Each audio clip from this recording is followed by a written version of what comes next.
Hello students, कैसे हैं आप सब। स्टूडेंट्स, आज के इस वीडियो में हम एक्सेल में आने वाली एरर्स के बारे में सीखेंगे। एक्सेल में मोस्टली 8 एरर्स आती हैं। आज हम यही सीखेंगे कि क्यों ये एरर्स आती हैं और हम कैसे इन्हें रिसॉल्व कर सकते हैं और इफ एरर फार्मूले से इन्हें कैसे हाइड भी कर सकते हैं।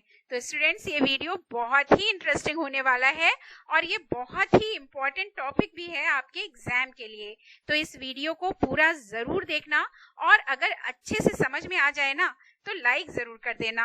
इससे हमको बहुत मोटिवेशन एंड सेटिस्फेक्शन मिलता है कि चलो जो हमने पढ़ाया वो हमारे स्टूडेंट्स को समझ में आ गया।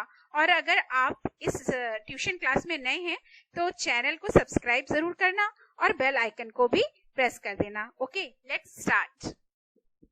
देखो यहाँ पर जितनी भी एरर्स हैं उनके सिंबल्स दिए हुए हैं और हमने शीट 2 पे इनके आपके लिए एग्जाम्पल्स तैयार करके रखे हुए हैं कि उनसे आपको अच्छे से समझ में आ जाएगा कि एग्जाम्पल के थ्रू कि कैसे आपकी कौन सी एरर क्यों आती है और हम उसको कैसे रिसॉल्व कर सकते हैं। तो चलो स्टार्ट करते हैं। सबसे पहले हमें कौन सी एरर दिख रही है, हैश डिव अपॉन 0। जैसा कि देखो डिव मतलब डिवाइड बाय 0, यानी कि इसके नेम से ही समझ में आ रहा है कि ये एरर तब आती है जब हमने फार्मूले में किसी भी सेल की वैल्यू को 0 से डिवाइड कर दिया हो, तब ये एरर हमारे सामने आती है। देखो ये आ रही है ना, यहाँ पर हमने लिखा है 80 और एक A5 पे और A6 पे जो है 0 लिखा है, तो ये एरर आ गई है।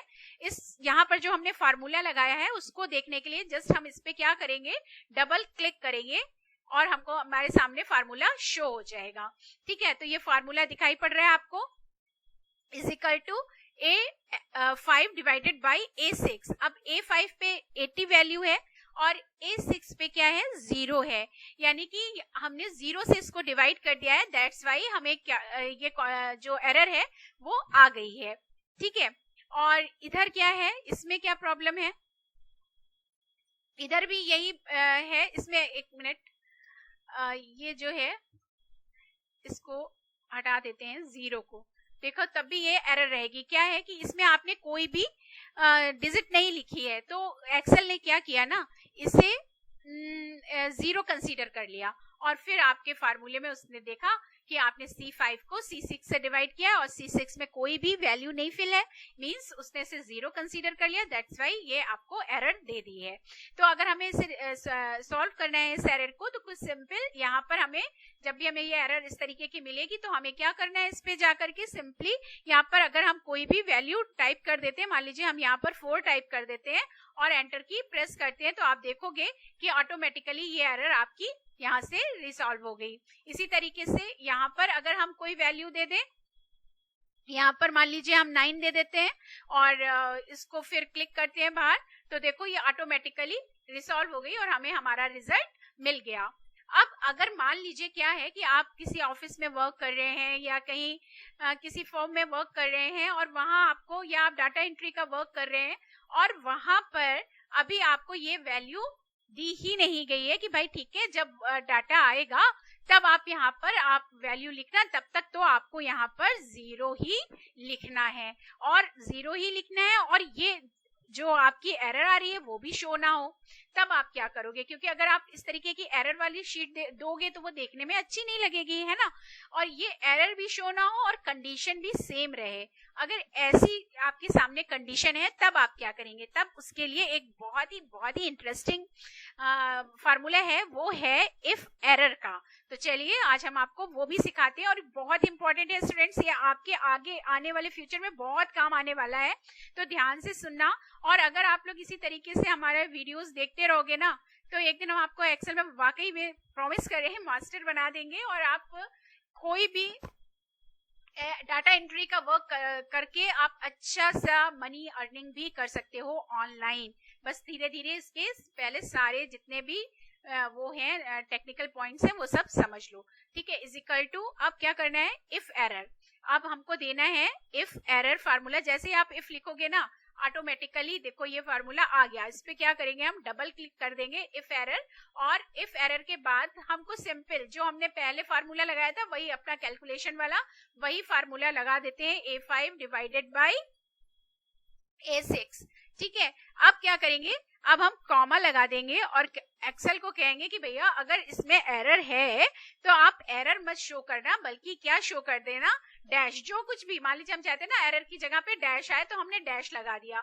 और अगर आप चाहते हो कि मतलब कोई और सिंबल, तो आप कोई और सिंबल भी लगा सकते हो। ठीक है, तो हमने एरर उसको बोला कि अगर एरर है तो आप एरर अपना जो आप सिंबल देते हो ना वो सिंबल ना दे करके ये डैश शो कर देना। अब देखिए एरर तो है यहाँ पर, लेकिन इसने ये वाली एरर नहीं शो करी है। ठीक है, ये वाली एरर नहीं शो करी है, इसने क्या किया है, उसकी जगह पर डैश लगा दिया है। अब जब कभी हमारे पास डाटा अवेलेबल होगा और हम इस पे वो डाटा डालेंगे तो ये ऑटोमेटिकली उसको कैलकुलेट कर देगा, आपको कुछ नहीं करना है। ठीक है ना इंटरेस्टिंग। चलिए अब चलते हैं अपनी सेकेंड एरर पे। ये तो सॉल्व हो गई ना, अब आते हैं सेकेंड पे। सेकेंड एरर क्या है, name hash name question mark. ये कब आती है, ये तब आती है जब माइक्रोसॉफ्ट एक्सेल रिकॉग्नाइज नहीं कर पाता कि आपने टेक्स्ट क्या लिखा है फार्मूले में, कौन सा टेक्स्ट लिखा है। और ये बहुत ज्यादा आती है स्टूडेंट्स। क्यों आती है, क्योंकि जब आप फार्मूले में कोई स्पेलिंग मिस्टेक कर देते हो तब ये फार्मूले में, ये आपने अक्सर मैंने देखा है आपको लैब में प्रैक्टिकल करते समय, आप कहते हो मैम मैंने फार्मूला तो सही लगाया पर पता नहीं क्यों ये एरर आ गई। तो ये एरर क्यों आती है, चलिए देखते हैं। इस पे हम डबल क्लिक करके, डबल क्लिक किया, आप यहाँ देख रहे हो हमने सम का फार्मूला लगाया है यहाँ पर। ठीक है, सम का फार्मूला लगाया है कि ये वाली पूरी रेंज F5 से लेकर के F7 में जो भी सेल के अंदर जो भी सेल एंट्रीज हैं वो सब उनका सम हमें मिल जाए। और हमने बहुत ही अपना फार्मूला लगा करके एंटर प्रेस किया और हम वेट कर रहे थे प्रॉपर अपना अप्रोप्रिएट रिजल्ट का, लेकिन हमको क्या मिला, उसकी जगह ये एरर। क्यों मिली, आपने देखा क्यों मिली, क्योंकि हमने सम की जगह गलती से यू की जगह सम की स्पेलिंग में मिस्टेक कर दी थी। यू की जगह क्या लिख दिया था, ओ लिख दिया था। अब जैसे ही हम SUM सम लिखेंगे और बाहर आकर के एंटर की प्रेस करेंगे, आप देखोगे कि हमारी प्रॉब्लम सॉल्व हो गई। तो ये एरर आती है स्पेलिंग मिस्टेक की वजह से। और यहाँ पर क्या प्रॉब्लम हुई है, ये एरर तो यहाँ पर भी है। यहाँ क्या किया है, स्पेलिंग मिस्टेक की है, क्या किया है, चलिए देखते हैं। नहीं, यहाँ पर क्या किया है हमने, यहाँ पर ये प्रॉब्लम है, वही मैंने बोला था ना कि ये तब आती है जब वो रिकॉग्नाइज नहीं कर पाता कि आपने फार्मूले में क्या दिया है। अब देखिए यहाँ पर हमने फार्मूला लगाया कि H5 सेल में जो भी वैल्यू है उसमें 6 प्लस हो जाए, 6 प्लस हो जाए, ऐसा हमने बोला सोचा मन में, लेकिन 6 को हमने डिजिट पे ना लिख करके 6 की स्पेलिंग लिख दी। जब आप इस तरीके की कोई मिस्टेक कर देते हैं तब भी ये एरर आती है। तो सिंपल आप ये 6 डिलीट करके और आपको क्या करना है, सिर्फ 6 की जो वैल्यू है वो आपको लिख देनी है यहाँ पर। ठीक है, तो आपको क्या लिखना है, आप चाहे H12 लिखें या फिर इस पे जाकर के आप H5 लिखें या फिर इस पे जाके क्लिक कर दें, H5 शिफ्ट के साथ प्लस कर दीजिए और सिंपल आपको 6 लिख देना है, ना कि उसकी स्पेलिंग, तब ये आपकी एरर नहीं आएगी। ठीक है, तो ये सॉल्व हो जाती है हमारी दूसरी एरर। अब हम आते हैं अपनी थर्ड एरर पे।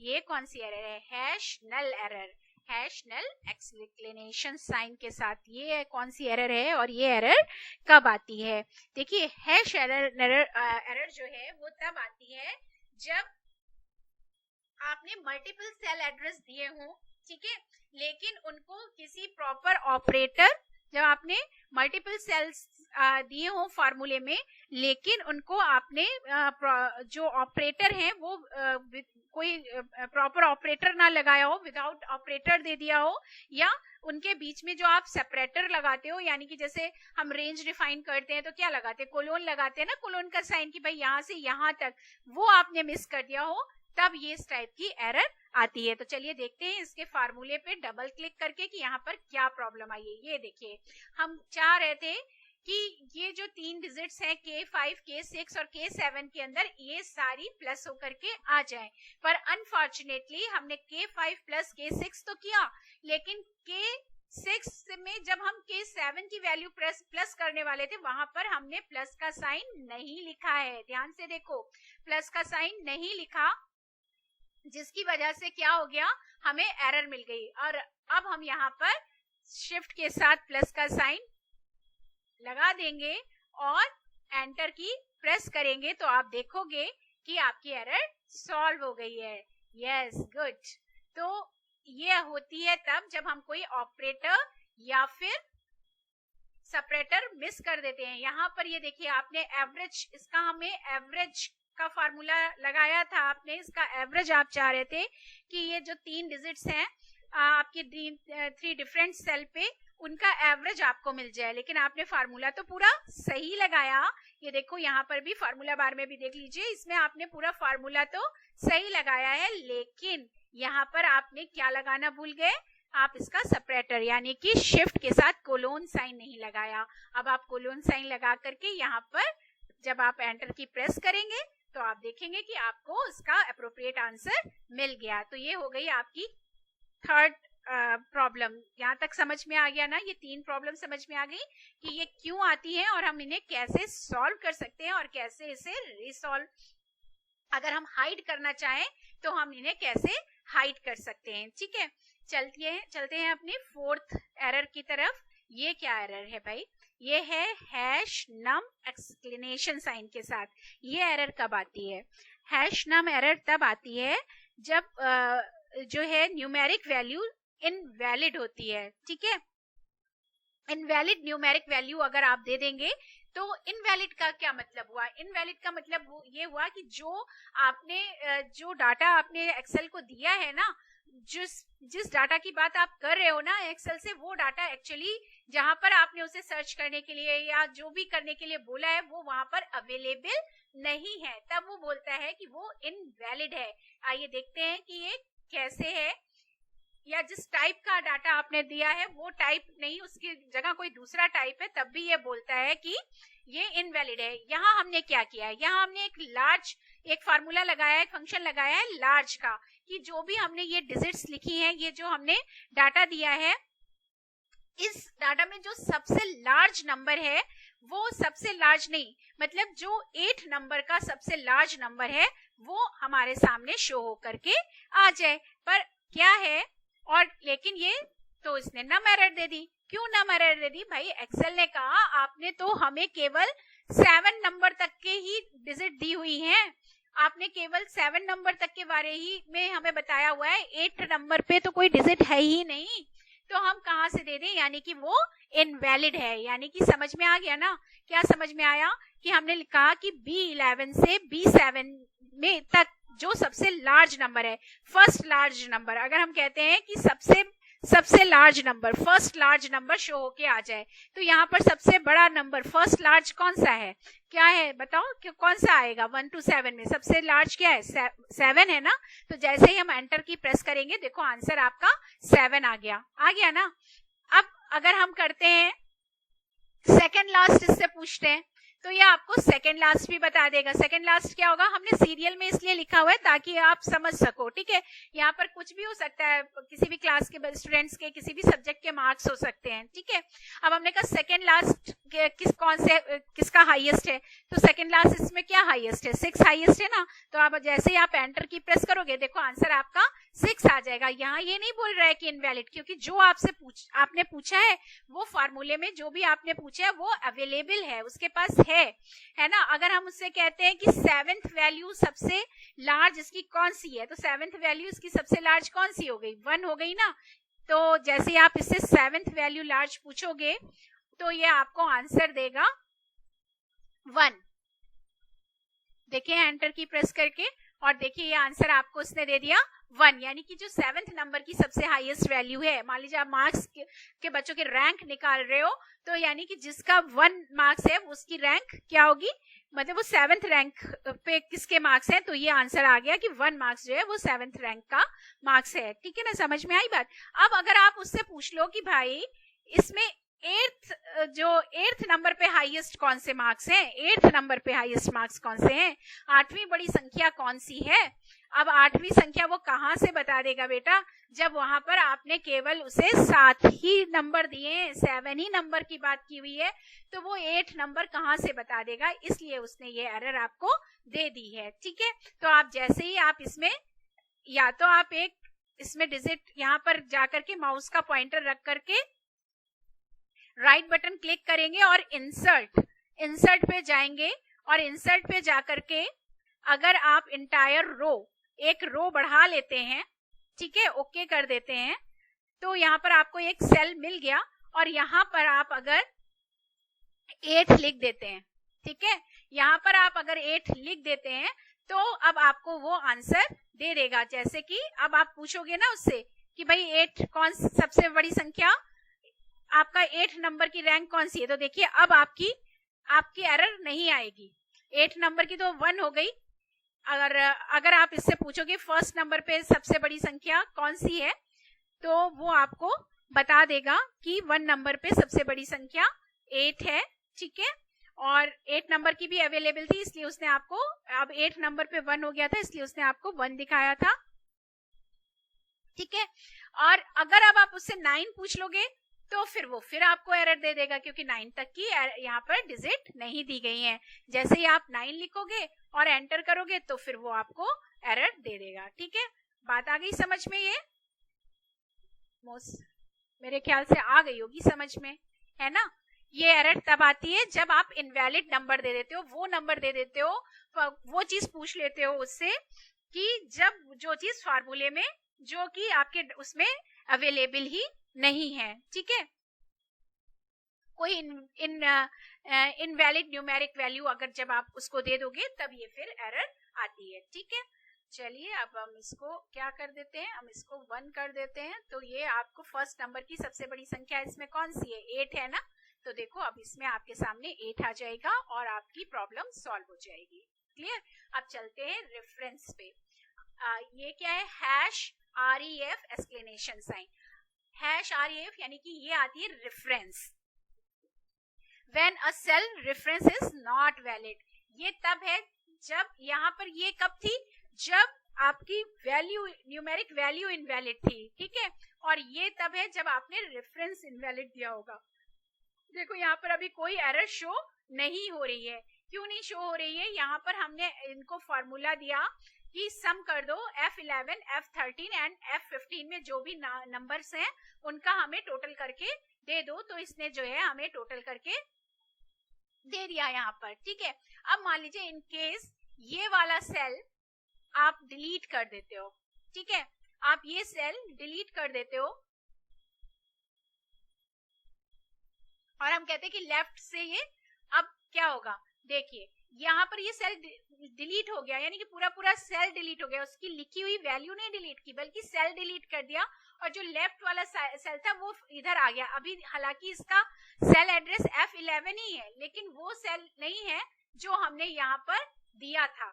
ठीक है, इसलिए ये रेफरेंस आपको ये एरर मिल गई। जैसे ही आप यहाँ पर फिर से आप कोई रेफरेंस दे देंगे, तो ये आपकी जो वो है प्रॉब्लम है वो सॉल्व हो जाएगी। आ गई ना बात समझ में कि ये एरर कब आती है, नम और इसमें डिफरेंस समझ में आ गया। नम एरर तब आती है, हैश नम एरर तब आएगी जब आपने न्यूमेरिक वैल्यू इनवैलिड दे दी है अपने फार्मूले में। ठीक है, और जब ये एरर आपकी तब आएगी जब आपने सेल एड्रेस, जो रेफरेंस एड्रेस दिया हुआ है ना, सेल एड्रेस, वो आपने इनवैलिड दे दिया हो, तब फिर ये आपकी एरर आएगी। क्लियर, अब चलते हैं हम अपनी नेक्स्ट उस पे। ठीक है, अब यहाँ पर ये एक रो गड़बड़ हुई थी, तो ये इसको फिर से हम, चलो इसे कट करके, उसको हमने डिलीट किया था इसलिए ये इधर हो गया। तो इसको भी देख लो कैसे करते हैं। अगर सेल इस तरीके से आपका डिस्टर्ब हो जाए तो कुछ नहीं, यहाँ पर जाकर के कट करना है इसको, और सिंपल जहां पर आपको पेस्ट करना है ना, वहां पर माउस का पॉइंटर रख करके कंट्रोल के साथ V की प्रेस कर देना तो ये आ जाएगा, ठीक है। इसी तरीके से यहाँ पर भी इसको कट करना, या फिर इसी पे रख करके देखो ना, आप कट कर दो और यहाँ पर इसको लेकर के माउस के पॉइंटर को रख करके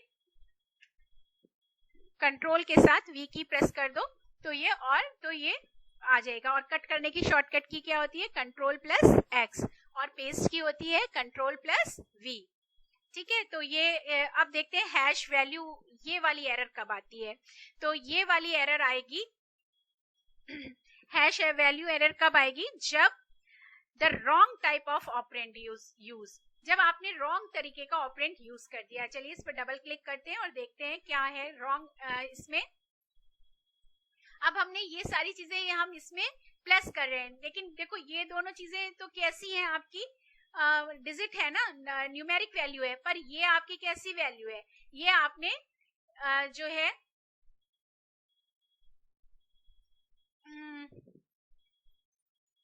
ये आपने क्या किया है, ये आपने टेक्स्ट वैल्यू यहाँ पर लिख दी है, जिसकी वजह से ये प्रॉब्लम आ गई है ना। तो अब आपको क्या करना होगा, सिंपल कुछ नहीं करना है, आप एंटर की प्रेस करो और ये जो एरर आ रही है यहाँ पर जाकर के जैसे ही हम कोई नंबर टाइप कर देंगे ना और फिर एंटर की प्रेस करेंगे तो आप देखोगे कि ये एरर ऑटोमेटिकली सॉल्व हो जाएगी।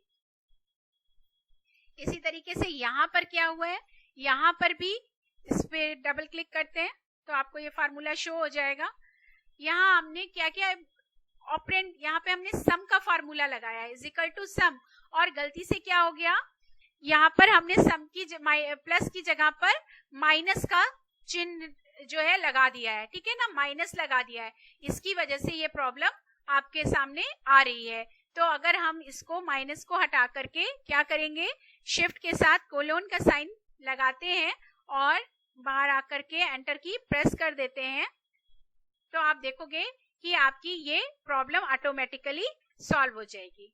हो गई क्लियर, आपने इसमें क्या किया था, गलत ऑपरेंट लगा दिया था, इसकी वजह से ये एरर आ रही थी। तो ये एरर कब आती है, हैश वैल्यू एरर आपकी तब आती है when the wrong type of operand is use, जब आपने गलत तरीके का कोई ऑपरेंड यूज कर लिया हो, या फिर जैसा कि इसमें हुआ था कि आपने डिजिट लिखी हुई थी और उसमें बीच में आपने क्या लिख दिया था, टेक्स्ट लिख दिया था, तब वो हैश वैल्यू आपको एरर देता है, ठीक है। तो इस तरीके से आपकी ये दोनों एरर सॉल्व हो जाती हैं। अब चलते हैं हम अपनी 6th एरर की तरफ, है ना, 6 हो गई, 7th एरर की तरफ।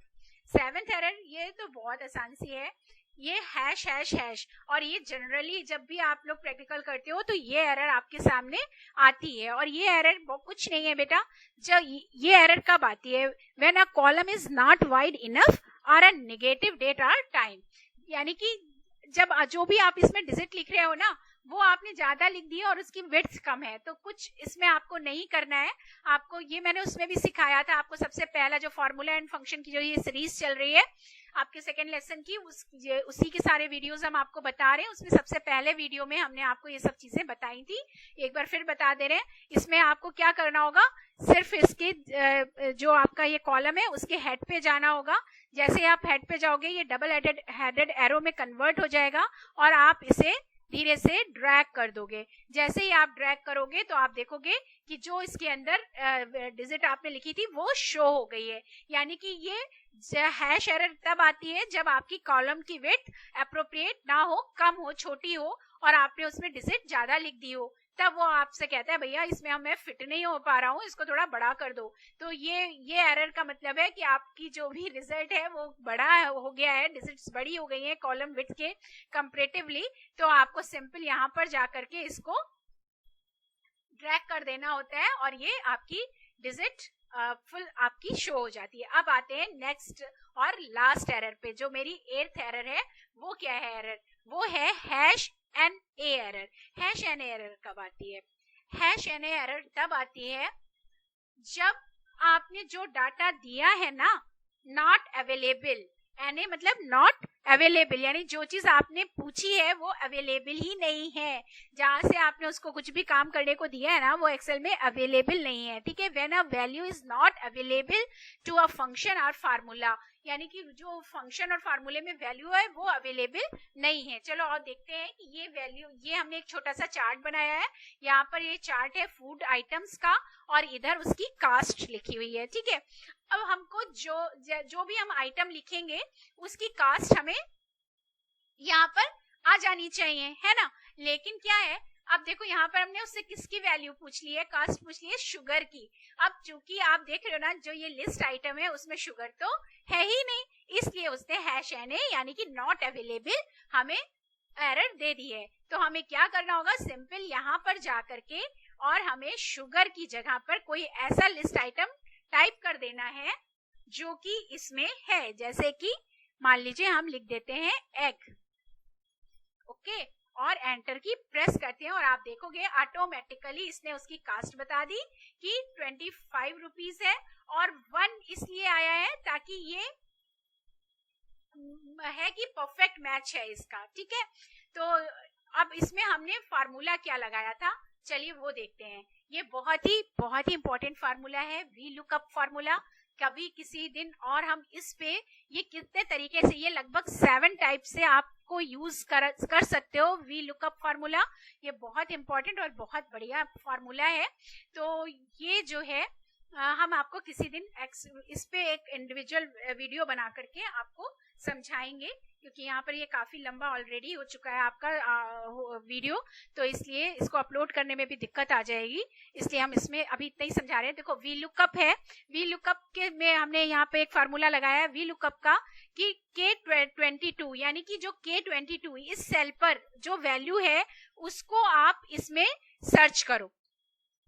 जो लिस्ट हमारे पास है, या तो हमने छोटे से आइटम की लिस्ट दी हुई है, बहुत बड़ी बड़ी लिस्ट आती है जब आप डाटा एंट्री का वर्क करते हो, और तब आपको अगर कुछ ढूंढना होता है तो आप इस फार्मूले के थ्रू ढूंढ सकते हो, ठीक है। तो और 0 का मतलब होता है कि एप्रोप्रिएट, हमें बिल्कुल एप्रोप्रिएट ही चाहिए, मतलब उससे मिलती जुलते नंबर नहीं चाहिए बल्कि पूरे एप्रोप्रिएट नंबर चाहिए। तो आप जैसे ही इसको एंटर करते हो तो आप देखो इसने आपको एग के की जो है कॉस्ट के बारे में बता दिया। अब अगर आप यहाँ पर इसकी जगह मिल्क लिख देते हो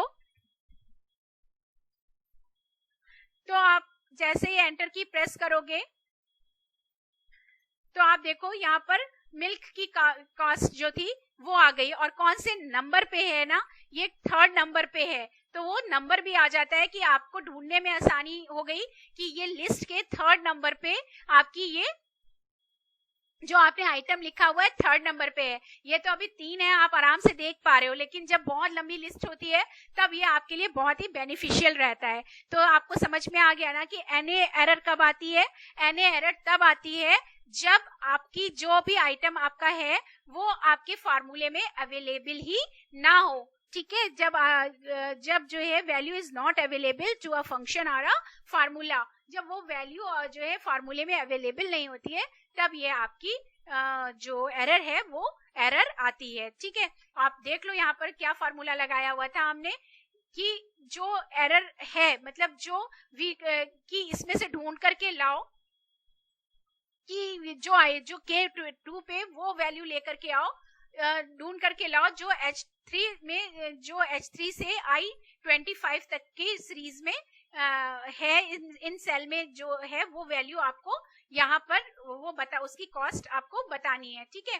तो ये फार्मूला था। इसी तरीके से देखो ना, अब यहाँ पर अगर आप कोई भी और आइटम लिखोगे तो अगर इसमें जो आइटम अवेलेबल नहीं है वो आप अगर यहाँ लिख दोगे तो आपको वो एरर दे देगा, NA एरर दे देगा, अदरवाइज आपकी एरर सॉल्व हो गई। तो आज के वीडियो में इतना ही।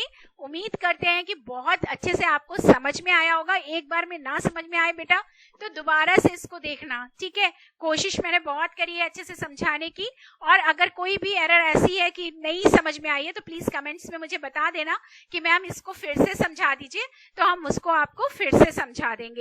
और बेटा अगर समझ में आ गया हो तो लाइक करना मत भूलना, और अगर इसी तरीके का ट्यूशन क्लास आपको पसंद आया है ना तो इसको सब्सक्राइब भी कर लेना और अपना बेल आइकन भी प्रेस कर देना, ताकि जो भी नोटिफिकेशन है वो आपके पास सबसे पहले पहुंच जाए। टेक केयर, अपना ख्याल रखना। Okay, bye bye.